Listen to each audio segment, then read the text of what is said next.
right, now for more analysis, let's talk to Jonathan Ervine, a senior lecturer in French and Francophone studies at Bangor University. Jonathan, thank you very much for joining us here on TRT World. Now, the French President Emmanuel Macron says that these pension reforms are a necessity. It's not fun for him, it's not a luxury, but that France cannot afford a retirement age of 62. Why is he unable to convince the public? Why is he unable to convince the French people? Good morning. I think a lot of it is to do with France values the social model that it has when it comes to certain aspects of working life, pensions and retirement age. And I think there's a fairly widespread feeling in France that Macron simply isn't listening to protesters, isn't listening to young people, for example, during his presidency. And I think these recent protests and the way in which these pension reforms have been forced through without a vote in the National Assembly have really heightened the suggestion that he's not listening. Right, and just picking up on that part, in a recent interview, President Macron acknowledged that a majority of the French public are basically against these reforms, but that these reforms are in the general interests of the country. And he says that I'm choosing the general interest. But general interest according to who? This was not very democratic of the French president, was it? Precisely, that's the sort of one of the main arguments. It's not just about the outcome, it's about the process, the fact that this raft of reforms was forced through without a vote in the National Assembly. Some people have actually challenged Macron's suggestion that this is economically necessary. An academic in France today suggested that one thing that the government has not explored, for example, is whether tax rises could be an alternative to raising the pension age, although that too would potentially be quite unpopular at a time of rising cost of living and so on.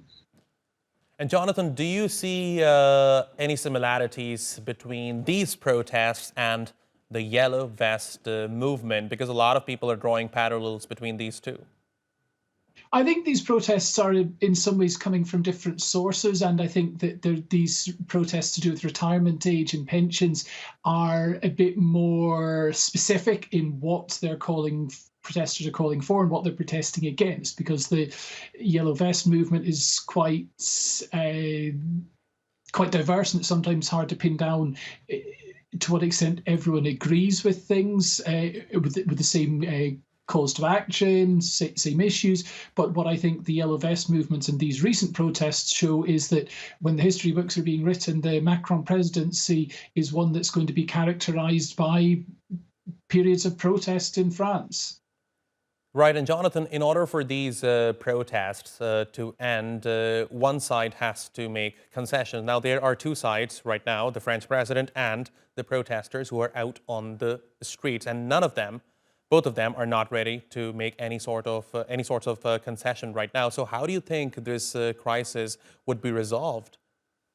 I think you're right. There has been a real reluctance from the government to make any concessions. Within the last 24 hours, a committee of French unions has called for a mediator to be appointed, for there to be negotiations between the French government and the unions. They've called for a pause in the rise in the pension age. Both of these have been refused by the government. I think we're looking at a period of further protests and potentially political instability, because the use of the system that has allowed the reforms to go through without a vote in Parliament increases the chances of a vote in no confidence in the government. So potentially, if the situation is not resolved fairly soon, we could see another no confidence vote in the government.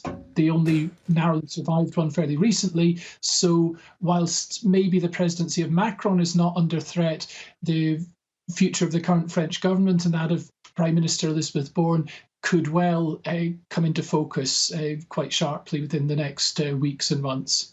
All right, very interesting insights into the topic. Jonathan Ervine, thank you very much for talking to us here on TRT World. Really appreciate your taking out the time.